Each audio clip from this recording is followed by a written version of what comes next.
Hello, everyone. I'm going to be talking very briefly about Nikola Tesla, who he was and what he did in the world of science. Now, his early life, he was born he was of Serbian heritage, and he was born in a village in the Austrian Empire, which is now the modern-day Croatia, in 1856. And when he was born, he was actually born during a violent thunderstorm, and the midwife who delivered him basically said to his mom that this child is going to be a child of darkness, but his mom said no, he's going to be a child of light, and that statement would actually basically chart a course for Nikola's future. So when he was a child, he was a genius child. He could actually do integral calculus. You can see on the bottom right. He could do all that in his head, and his teachers were quite outstanding because they actually thought he was cheating every time he did a test, and he just got completely high marks. He could also memorize massive books, like loads of books, and recall the information in those books with clarity. And his father did not maybe take put credence to any of this stuff, because his father wanted him to be a priest or to go into the army. That was his choice, but he didn't want that.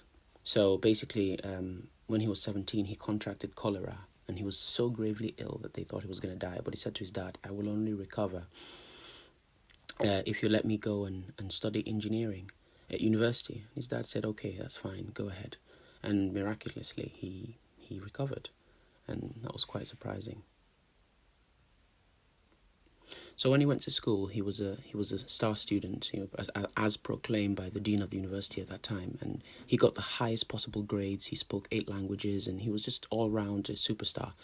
But his work ethic was a bit of a problem, which he sort of said to he didn't think it was a problem, but when he mentioned it to his professors, they were alarmed. His work ethic of, waking up at 3 a.m. and working all right through to 11 p.m. every single day. He actually said in later life that he did not actually need more than 2 hours sleep. So this would, as you would see later on, this would actually cause him problems.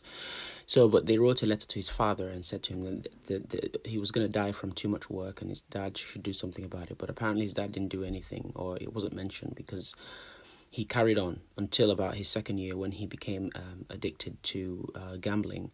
And basically he frittered away all his tuition money, his allowance, everything, and by the time he was in his third year, he'd had nothing left.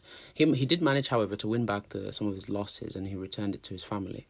But during all this time, his education suffered, his university degree suffered, so he went back to school and he asked the professors, "Can I have an extended time to catch up?" But they did not agree, they did not accept. I didn't think it was fair, because seeing that he was a genius, I think it was the least they could do. But anyway, so he actually did not graduate from university, so he had to drop out. And basically, he was embarrassed, he was ashamed, and he did not want his family to find out, so he cut all ties with his family. And it was so sudden, the way he cut off from them, it was so sudden that they actually thought that he had drowned in a river in the north of Croatia. It was quite weird, actually. So in 1880, he moved to Budapest. That's the old city, Budapest, on the top left. So he moved to Budapest, and then after Budapest, he moved from there. He went on a voyage. He went to the USA, and he only had about 4 cents in his pocket. And so to make some money to sort of survive, he did a few odd jobs here and there, just to try to survive. And that was when he met Thomas Edison in 1882. Thomas Edison at the bottom right in 1882. We already know a bit about Edison, who basically was just a businessman, more than he was a scientist. So he just basically improved the works of other scientists, especially in the case of the light bulb and electric currents and everything like that, and only tried to just market it for profit. So Tesla said to him, while working with him, Tesla said to him, "I've noticed that your DC motors, and they're not very efficient. They're sparking all the time, and they're not very good. I can reinvent them for you and make them better." And Edison, I'm pretty sure, could just see dollar signs and just said, "Yeah, go ahead, and I'll give you $1 million US." And Tesla was like, "Wow, okay," maybe thinking that would fund my research. So he went ahead and remember his work ethic. So he spent day and night just working to reinvent and redesign this faulty DC generator that Edison was Edison had. So he succeeded, of course, as expected, and then he asked for the money, and then Edison just laughed at him and basically said, "Ha, yeah, you don't understand American humor." So basically, he never meant to give him the money. So he said to him, "Okay, do you know what? I'm going to give you a $10 raise," and Tesla was not happy, so he just left and just went to strike out on his own. But meanwhile, Edison had the new and improved DC generator. So basically, when he left, he decided to just go out on his own. There was an electric revolution happening at that point. Electric current has been discovered, and so many things were happening. Coulomb had come into the picture. So many people, so many scientists in the picture in this revolution. So Tesla wanted to join in and actually wanted to work on the AC generators. So he met this guy in the middle here. His guy was called George Westinghouse. He basically owned a company that he could finance research. He himself was also into AC research. So he said to Tesla, "Yeah, come on, let's do it. Your idea is great. Let's do it." So we already know that the difference between the DC voltage and the AC voltage, and the DC voltage would obviously only transmit current in one direction, so that makes that sort of brings in some constraints and inefficiency in powering up stuff. So the DC is able to power just like small appliances, and it was not really efficient for electricity, which was what they were trying to do. All these scientists were trying to do, how to power the entire world with electric current. So the AC, because of how it's set up, is more efficient in transmitting that. So that was the focus of Tesla's research. Edison knew that Tesla's research into this, Tesla's findings and his inventions in the AC voltage era was much more superior, but he did not want the public to know that, because if we sort of check the differences, Edison's created dangerous sparks and couldn't transmit electricity very far, and it required a power plant every few kilometers with super thick wires as thick as your arms. But Tesla's had much thinner wires, and the voltages were super high, and he could transmit them for over long distances. So basically, both of them went head to head, and the prize of this was basically the opportunity to power the whole world, and that was a bigger picture that Tesla could see. All Edison could see was the money he could make, right? So because of this, they went head to head. That's when the war of the currents ensued, basically, and all Tesla wanted to do was to prove that this was actually effective. But Edison only was interested in discrediting Tesla. And he went as far as taking neighbors' cats, stealing neighbors' cats, paying boys to steal neighbors' cats in the night so he could sort of electrocute them with AC current to prove to the public that Tesla was a fraud, that Tesla was not to be trusted. And he did this, and even went ahead to even help to invent the electric chair that is used in maximum security prisons on death row, basically and he did that using the AC current to prove that this was not what the world wanted, that yes, we need DC current. I think he was just very greedy, and he just wanted to make to profit from potentially people picking the DC current.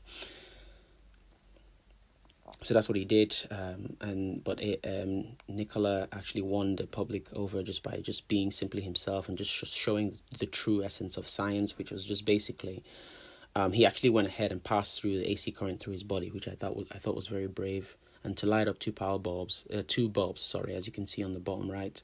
And that's how he won the public over, because all he wanted was just to prove and to improve the lives of people. He was not interested in the money. He was not interested in fame. All he wanted to do was help his research to gain, his research to help the lives of the average person. Okay, but all this was all good and fine. He went ahead to his research actually became accepted, and but at some point, the company that he worked for, Westinghouse, they started to go into financial problems, and George asked him, "Do you mind cutting back on your royalties for your inventions?" Because actually Tesla went over 700 inventions, and he accumulated over 100 patents for his inventions, some of it which we know today, including the Tesla electric car. So but he didn't get royalties from it, because in order to help George, who actually came to his rescue in the whole electric revolution, investing his research, he ripped up his contract and said, "All right, fine, I'll help you out," and that will actually cost him. In doing that, actually cost him over $300 billion, which he could have had, and been the first billionaire at that era. So in that, he actually died poor. Tesla died poor. He's lesser known these days not because his inventions are not used. As a matter of fact, his inventions are used every single place we go, from appliances to even generators, transformers. That was all Tesla. But he was not seeking fame and fortune, which is quite nice of him, but quite surprising. So he suffered OCD tendencies, and he hallucinated a lot. And he started to suffer a mental decline, and that's how he passed away. But all these mental problems does not take away from the fact that he was one of the single most greatest scientists of our time. And one of my favorite quotes is basically when he said that I have not failed, I've just found 10,000 ways that won't work. And that tells us that basically he must have invented things. As a matter of fact, he did invent things that did not work out. And one of them included the Tesla Tower, which you can read more about if you're interested. But even though he died not having any sort of fortune to his name, I think I personally will remember him for all the greatest things that he has brought to the world in the form of AC voltage and its benefit to the entire universe. Hope you've enjoyed that. Thank you.